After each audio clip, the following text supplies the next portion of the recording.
সকলকে প্ৰীতি সম্ভাষণ জনাই আজি এপিসোড নম্বৰ 16 আৰু আজিৰ আমাৰ টপিক সিম্পল পাষ্ট টেন্স। আজি আমি ফোকাস কৰিম, আলোচনা কৰিম সিম্পল পাষ্ট টেন্স।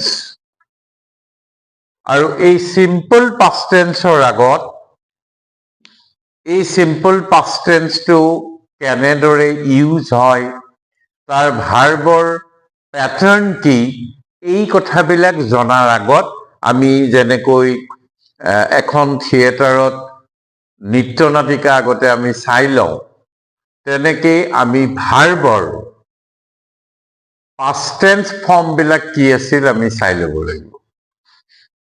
যেনে ভাৰ্বৰ পাষ্ট টেন্স ফৰ্ম যদি আমি প্ৰেজেন্টত লওঁ, তাৰপিছত পাষ্টত লওঁ আৰু পাষ্ট পাৰ্টিচিপলত লওঁ, তিনিটা। বি তাৰ past tense was, past participle been, have তাৰ past tense had আৰু past participle had।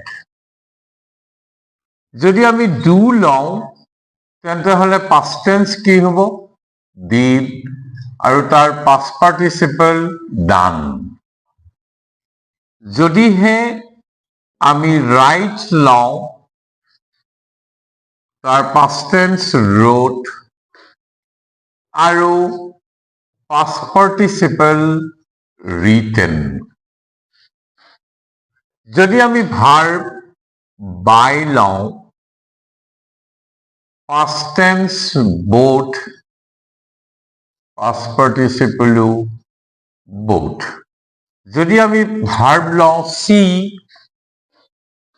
past tense saw আৰু past participle seen। এনেদৰে past tense আলোচনা কৰাৰ আগত ভাৰ্ব বিলাকৰ past tense ফৰ্ম কি এখন চাৰ্ট থাকে ইংলিছ গ্ৰামাৰত, সেই চাৰ্টখন ভালদৰে আমি চাই ল'ম আৰু সেইখিনি চোৱাৰ পিছতেই আমি আলোচনা কৰিম সিম্পল পাষ্ট টেন্স। এটা সিম্পল পাষ্ট টেন্স মানে কি? সৰলকে অতীতত হৈ যোৱা ঘটনাৱলীবিলাকক সৰলকৈ প্ৰকাশ কৰা যিটো কাল, যাক আমি ইংৰাজীত টেন্স বুলি কওঁ, সেইটোৱেই সিম্পল পাষ্ট টেন্স। অৰ্থাৎ আমি পাইছিলো যে ক্ৰিয়াৰ সময়ে হৈছে টেন্স বা কাল। কোনো এটা কাম অতীতত যেতিয়া সম্পাদন হৈছিলে তাক যিটো বাক্যৰে আমি প্ৰকাশ কৰো ভাৰ্ব লগাই, সেইটোৱে হৈছে সিম্পল পাষ্ট টেন্স। এসময়ত এজন ৰজা আছিল, সি ক্ৰিকেট খেলিছিল, যোৱা সন্ধিয়া তেওঁ আমাৰ ঘৰলৈ আহিছিল। এই গোটেইবিলাক সিম্পল পাষ্ট টেন্সৰ একো একোটা বাক্য। এতিয়া তাৰ যিটো প্যাটাৰ্ন,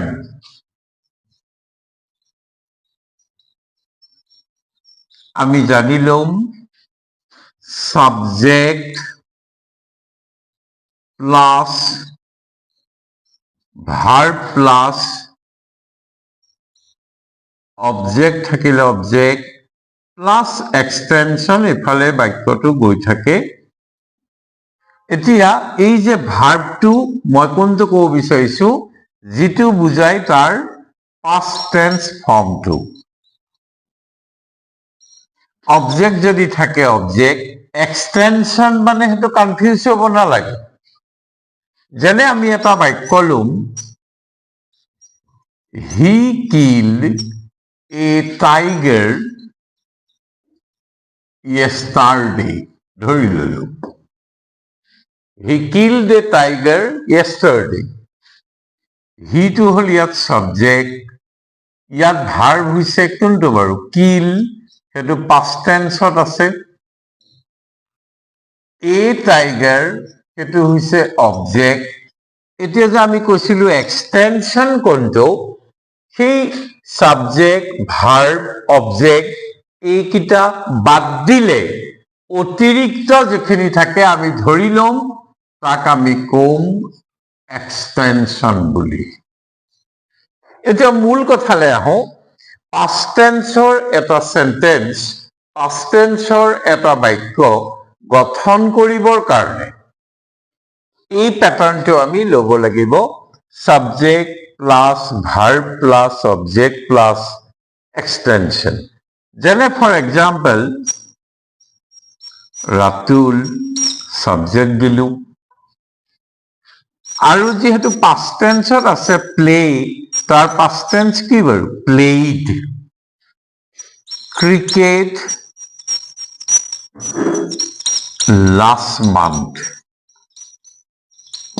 এই ক্ৰিকেটটো হৈছে অবজেক্ট প্লেটো ভাৰ্বত আছে পাষ্টত আৰু এইটো যে আমি ধৰিহে লৈছো যেনেকৈ মেথছ বিলাকত আমি 9 10ত কৰো বাপেকৰ বয়স ধৰি ললো x গতিকে ইয়াৰ সিম্পল পাষ্ট টেন্সৰ যেটো সেন্টেন্সৰ প্যাটাৰ্ন সেই প্যাটাৰ্নটো হৈছে সাবজেক্ট প্লাস ভাৰ্ব প্লাস ভাৰ্বটো পাষ্ট টেন্সৰ এই চাৰ্টখন মই ইয়াত কেটেমান ভাৰ্ব টানি আনিছো চাৰ্টখন লাগিব প্লাস অবজেক্ট প্লাস এক্সটেনশন এতিয়া এটা গাইডলাইনস মই কৈ দিছো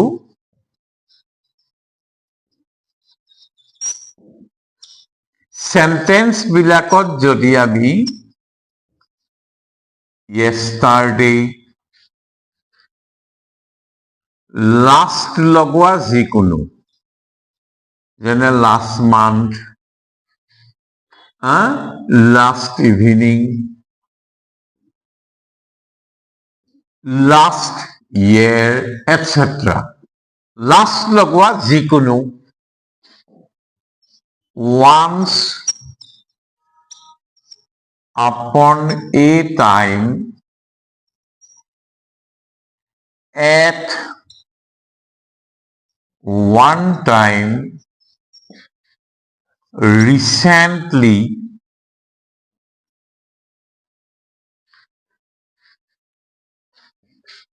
ago এইবিলাক থকা বাক্য যদি আমাক পৰীক্ষাত কাৰেক্ট টেন্সৰ ফৰ্মটো লিখিবলৈ দিয়ে সেই বাক্যবিলাকত ইয়াৰ কোনোবাটো যদি আমি পাই যাওঁ তেন্তে হলে আমি শিওর হম সেই ভার্বটো সিম্পল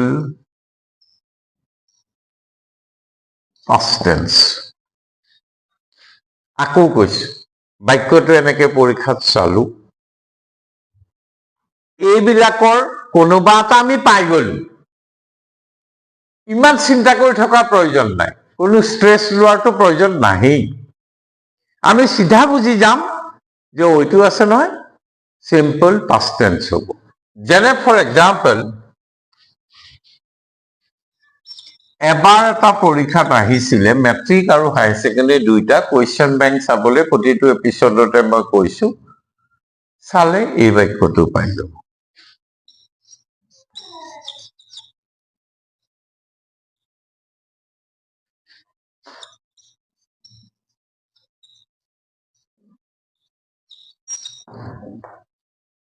পৰীক্ষাত আহিছিলে use the verb in its correct tense form given in bracket ব্ৰেকেটত দিয়া ভাৰ্বটো কি টেন্সত ইউজ হ'ব শুদ্ধ বাক্যত লিখিবলৈ দিছে শুদ্ধ ফৰ্মত শুদ্ধ ৰূপত নো প্ৰবলেম এতিয়া যেহেতু লাস্ট ইভিনিং পাই গলো এই যে মই কৈছিলো আমি শিওর হৈ গলো ভাৰ্বটো কি টেন্সত হ'ব সিম্পল পাস্ট টেন্স গতিকে উত্তৰটো হ'ব গোৰ পাস্ট টেন্স কি এই যে প্ৰথমে আৰম্ভ কৰোঁতে কৈছিলো চাৰ্টখন we went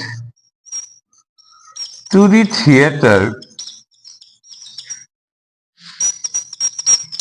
last evening এটা উদাহৰণ দি দিলো আকৌ এটা আমি বাক্য লম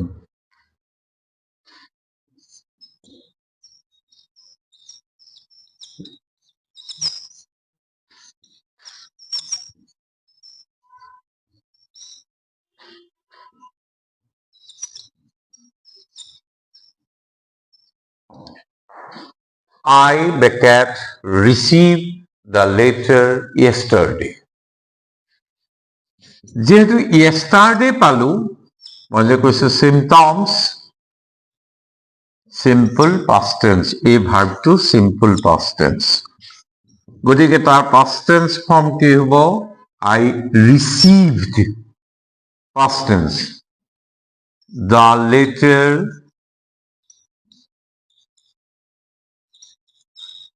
yesterday একদম ইজি অর্থাৎ আমি শিকিলো যে সেন্টেন্সটো চালেই তাৰ কিছুমান পাৰ্টিকুলাৰ ৱাৰ্ড দেখিলেই আমি গম পাম ব্ৰেকেটত দিয়া ভাৰ্বটো past tenseত ইউজ হ'ব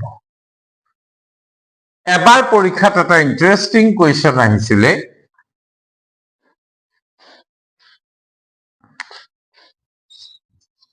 once upon a time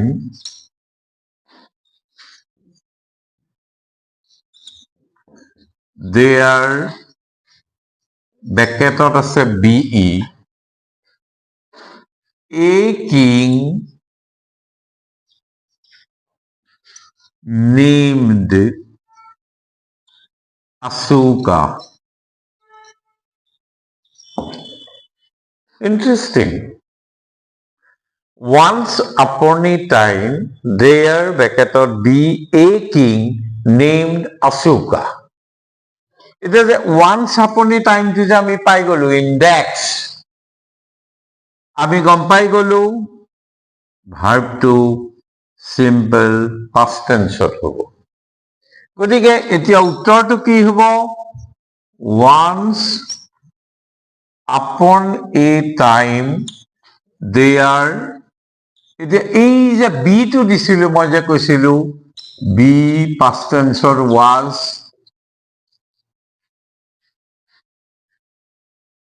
been past participle গতিকে কি হ'ব there was a king named Asuka. There was a king named Asuka. এইখিনিতে আমি মই কিয় দিলো সেন্টেন্সটো আমি আৰু এটা কথা শিকিলো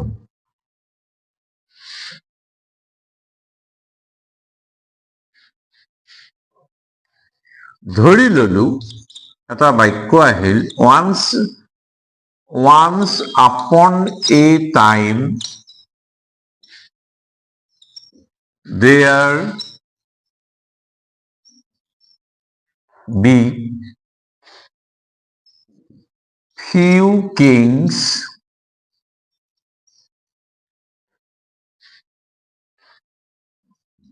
in India.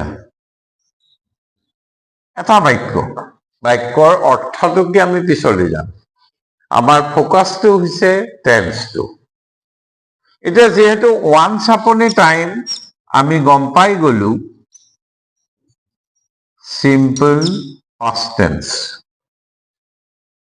এতিয়া few kings আছে আগৰ বাক্যটোত আমি পাতিছিলো was কিন্তু যেহেতু king s plural number তেতিয়া s কি হ'ব was হ'বনে নহ'ব কি হ'ব there were few kings in India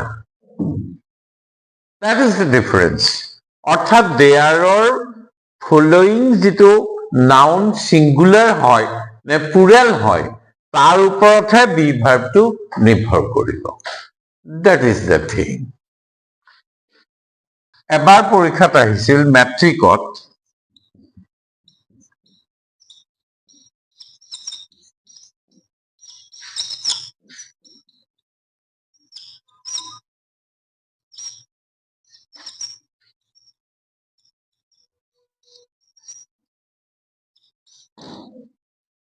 It is the time I ব্ৰেকেটত do some real work. এইটোত একো ভাবিবই নালাগে it is the time থাকিলে ভাৰ্বটো simple past tense গতিকে কি হ'ব doৰ past tense কি did it is the time I did some real work very easy এইবাৰ আমি বেলেগ এটা কুৱেশ্যন লম Ratul as well as Rita Beckett be present in the last meeting. এইখিনি এটা বৰ ইণ্টাৰেষ্টিং কথা এটা আমি শিকিম দেই লাষ্ট মিটিং আছে গতিকে আমি গম পালো সিম্পল পাস্ট টেন্সত হ'ব বি ভাৰ্বটো ব্ৰেকেটত দিয়া বি ভাৰ্বটো সিম্পল পাস্ট টেন্সত হ'ব কিন্তু দেখা যায় যে ৰাতুল আৰু ৰীতা দুটা হল প্লুৰেল নাম্বাৰ সেই হিচাপত হ'ব লাগে where কাৰণ past tense be to where হ'ব লাগে কিন্তু নহয় এটো কিন্তু skill based question কিয় এটা কথা শিকি ল'ব লাগে যদি as well as থাকে তাৰ আগত এটা preceding subject থাকে অৰ্থাৎ that comes before আগৰ এটা থাকিব আৰু তাৰ পিছৰ এটা subject থাকিব অৰ্থাৎ as well as থাকিলে দুটা সাবজেক্ট থাকিব সেই সেন্টেন্সৰ যেটো বি ভাৰ্ব সেটো কাৰ ওপৰত ডিপেন্ড কৰিব as well as অৰ পিছৰটোত নহয় আগৰ সাবজেক্টটো যদি সিঙ্গুলাৰ এই বি ভাৰ্বটো সিঙ্গুলাৰ আগৰ ভাৰ্বটো যদি প্লুৰেল এই বি ভাৰ্বটো প্লুৰেল এতিয়া ৰাতুল আছে দেখাত ৰাতুল আৰু ৰীতা দুটা where হ'ব লাগে নহয় কিয়নো as well as ৰ আগত কি আছে ৰাতুল সিঙ্গুলাৰ নাম্বাৰ গতিকে ইয়াৰ প্ৰপাৰ আনসাৰ হ'ব was present in the last meeting that is very important the family Beckett B in financial crisis last year.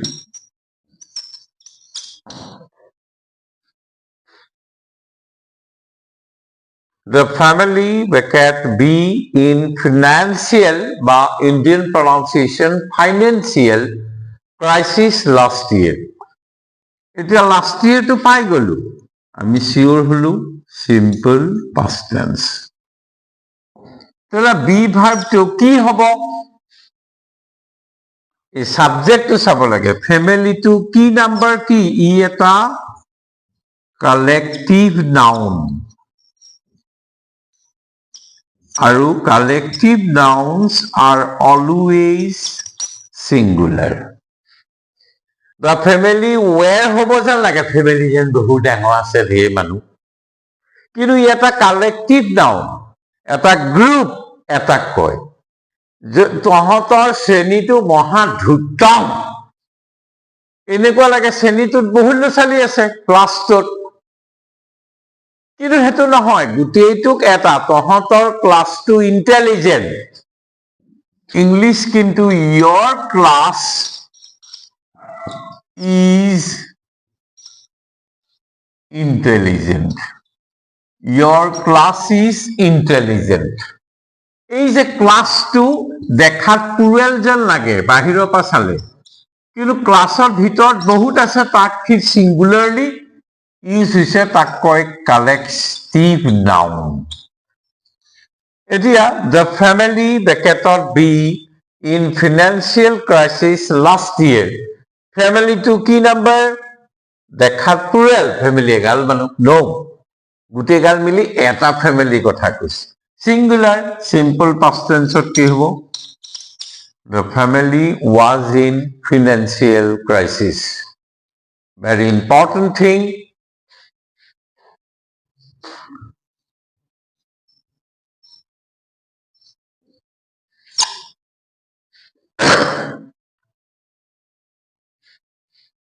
used to,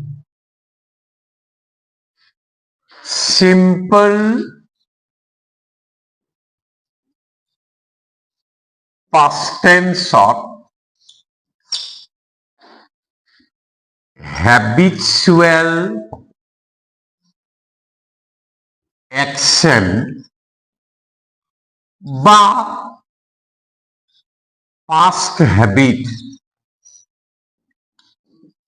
বুজাবলৈ used to ফৰ্মটো ব্যৱহাৰ কৰা হয়। Very important.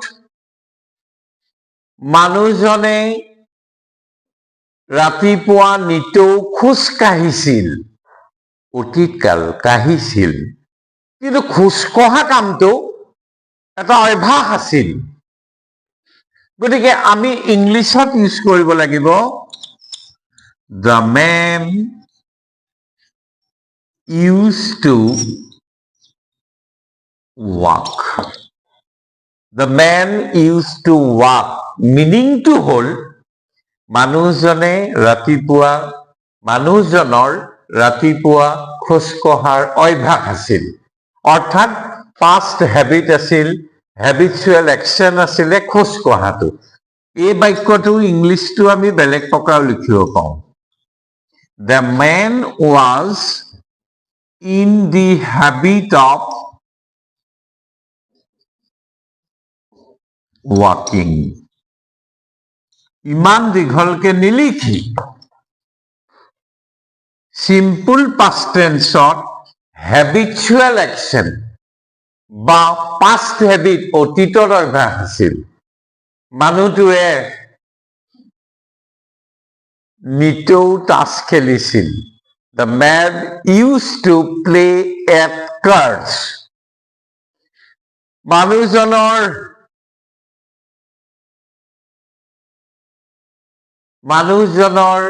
ক্ৰিকেট খেলাৰ অভ্যাস আছিল।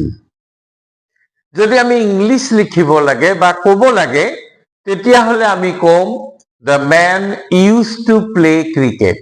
Simple. সেই যে used to ব্যৱহাৰ কৰি দিলো সেইটোৱে বুজাইছে ক্ৰিকেট খেলা কামটো তেওঁৰ আগতে অতীতত অভ্যাস আছিল। That is very important. Used to. Okay. আমি যাওঁ past continuous tense. মই তেতিয়া খেলি আছিলো, তেতিয়া মানুহজনীয়ে কান্দি আছিল। ল'ৰাটোৱে এখন নভেল পঢ়ি আছিল, অতীততে কোনো এটা কাম চলি আছিল।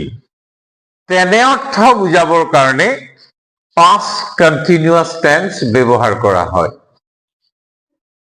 ইয়াৰ যিটো পেটাৰ্ণ